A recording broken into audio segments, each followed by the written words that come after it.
Abantu benshi bahura n'amakimbirane mu muryango, ku kazi cyangwa mu nshuti birirwana. Amakimbirane ashobora gutuma umuntu agira stress cyangwa kwiheba, ariko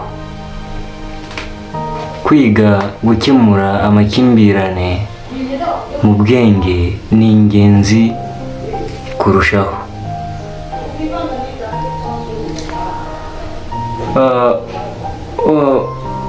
Uburyo bwo gukemura amakimbirane bufite uburyo bwinshi kandi bw'ingenzi. Kumva no kubaha ibitekerezo by'abandi, icyo ni kimwe.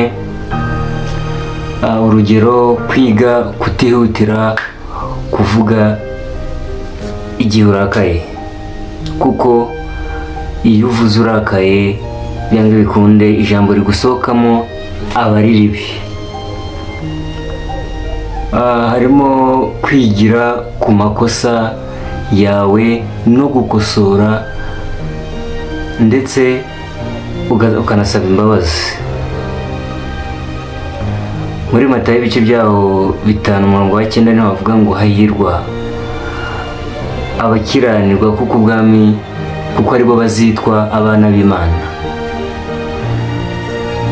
Gusenga no gushaka inama y'abantu bafite ubwenge ni amahitamo meza wagira.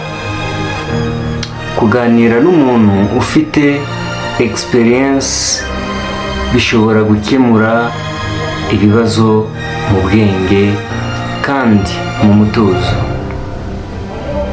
Amakimbirane ni ibisanzwe mu buzima tubamo, ariko kumva abandi